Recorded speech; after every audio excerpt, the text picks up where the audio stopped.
Hello, everybody, and welcome back to the Alabama Crimson Tide Dynasty here in NCAA04. We are coming off a big SEC win over the Arkansas Razorbacks.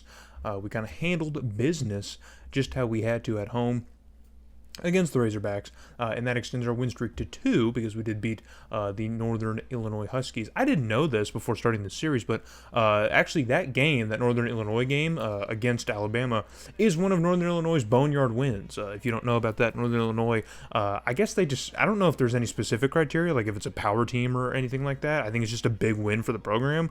They call it a boneyard victory, and they beat Alabama in this very season to earn one. So that did not happen in our sim. We did beat the Huskies, and we also beat the Razorbacks to put us on a 2-game win streak, and that takes us in to today's game here in Athens, Georgia, at Sanford Stadium against the Georgia Bulldogs, the 12th ranked Georgia Bulldogs. So the SEC is still loaded at this time. It's not the same that you might be thinking from the modern day, this year, back-to-back Georgia Bulldog national champions, but this is still a good Georgia team. I mean, we have a ton of very good SEC opponents in the conference just at large, so it's not going to be an easy trip through at all. We're just going to try, I guess, and do our best in the conference because, I've already stated very clearly what the goals are for this first season, so if we can at least just put on a decent enough showing against Georgia, I will be satisfied. And this is like our 4th red versus white type of game. This uniform clash is just absolutely disgusting. At least this one seems to be a little bit more historic, a little bit more fun, as Georgia gets a massive completion here, but there is a yellow hanky on the field. A flag is down, and that is going to be a roughing the passer? Oh my goodness, a roughing the passer penalty. All right, well, Georgia's going to get a pretty big bump here from the 40 up to the 25. They're going to move this football, and now Georgia is going to have prime real estate, prime opportunity here inside our territory. So they're going to go with the direct QB snap here, and he's just going to take it and run it himself. He's going to get a first down and a little bit more. The game sim loves to do those kind of plays, and they hardly ever work, but right here we just get to watch a very successful version of that play. It's just a straight snap. It looked like maybe it was supposed to be like a more regular option play, maybe he was going to pitch it out, but the seas just kind of parted for him, and he was able to get the first down and a little bit more. So 1st and 10 now for the Bulldogs here inside the red zone. Quarterback's going to drop back, clean pocket, releases to the corner of the end zone, and absolutally no one is home, but there is more laundry on the field, and that one is going to be a hold. So we are now going to get bailed out a little bit here by the officiating after getting screwed a little bit earlier on. And of course, coach is pissed. Why wouldn't he be pissed, man? That just kind of screwed up the drive, essentially, unless Georgia can work this one back at least inside the 15, maybe give themselves a shot here. But it is 1st and 20, so they have as many opportunities as they really need. Well, all 4 of them to get back inside. So it's another draw back here, another very clean pocket, and it's thrown off to the side. And there's another flag on the field, man. This drive will never end. There's too many penalties. No matter where you splice it, there's way too many, and it is another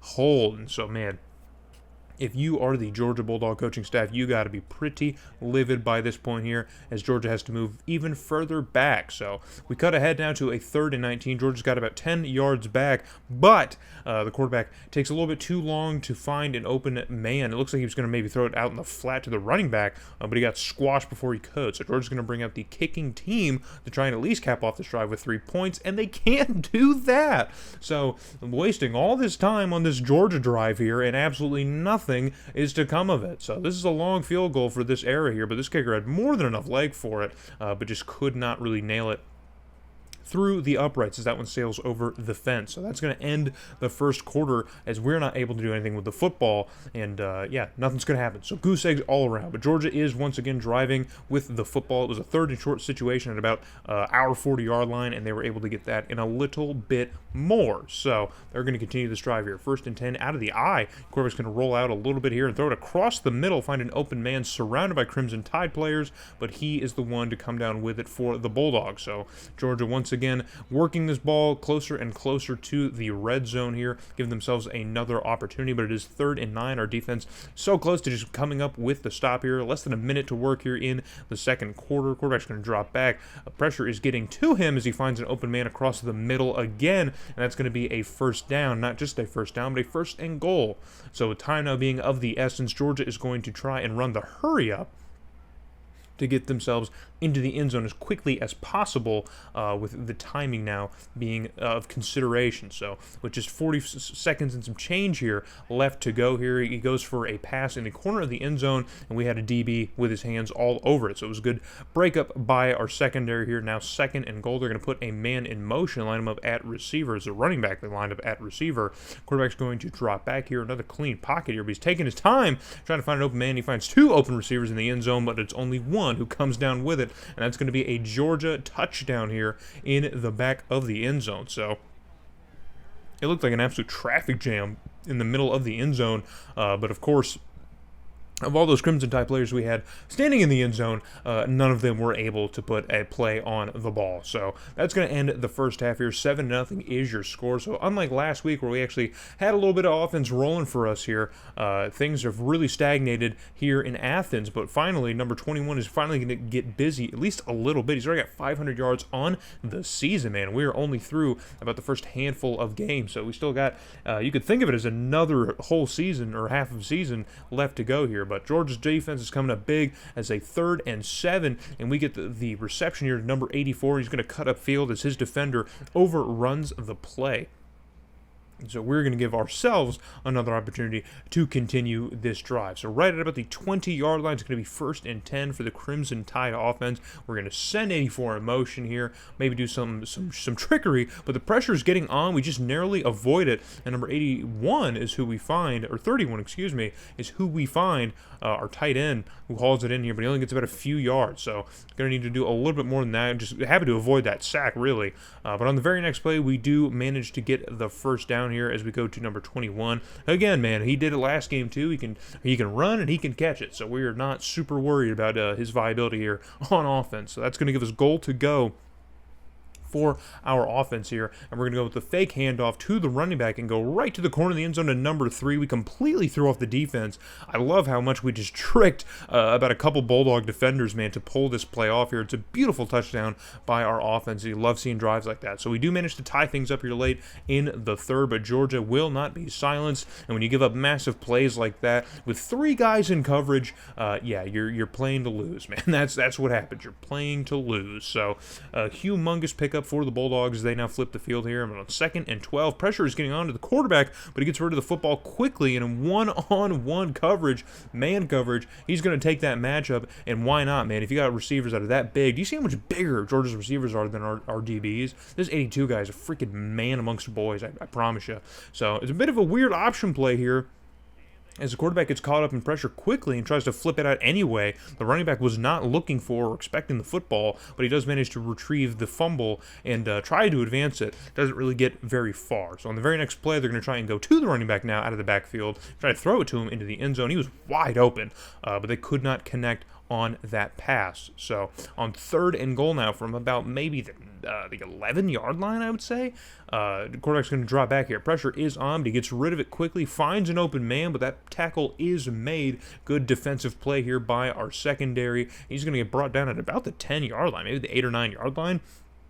Really not much doing for Georgia's offense on that drive here. So they're going to have to bring out the kicking team after the little brief intermission here at the end of the 3rd quarter to try and take a lead to start off the 4th quarter. And after missing the first one, he nails this chip shot through. It was kind of an awkward chip shot because they were on the left hash right there. So man, a good chance that he maybe didn't make it, but he definitely did nail it through. So with a minute 53 left to go, it is 3rd and 4 for Georgia's offense. They got the backfield absolutely loaded with guys here. They're going to try and get the first down and maybe ice this game, but that pass gets batted down at the lines. That's going to bring up 4th down, and Georgia's going to have to give this football back to the Crimson Tide. So on 3rd and 7, they've already forced us to a 3rd down. Number 12 uncorks one down the middle of the field, and Georgia had a safety well reading that play, and the receiver was covered. I don't really know what he was seeing here, but on 4th and 7, we got to keep the offense on the field, man, because this is do or die time.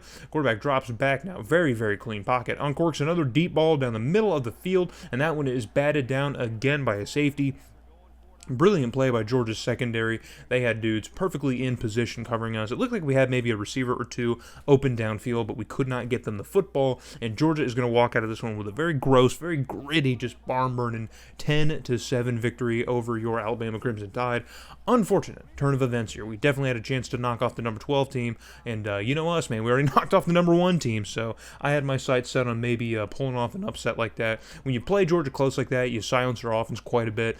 You can expect things like that to happen, but unfortunately we could not finish the job. So take a look down at the score breakdown here. Georgia, of course, outplayed us only a little bit. This is a fairly even game. Neither team was really rolling on offense on either side. Neither team could really run the football at all. Same third down percentages. A very, very even game in a lot of ways. We did throw an interception. Number 12 did throw a pick, so I think maybe you could probably blame the turnover game if you wanted for the loss, but there was a lot of aspects in which we were not fixing to win this game here. So it's still a rather decent day for him, but not a lot of yards here, and the pick is going to really put a damper on things. Number 21 was also silenced quite a bit too, which is not a good thing here. We tend to do pretty well when he runs the football well, so if he's not doing that, then we are struggling. So 2 more pancakes from our reigning All-American left guard. I love seeing him on there. He's always leading the line in pancakes. It's great, man. He's like IHOP on the O-line. So that is going to take us into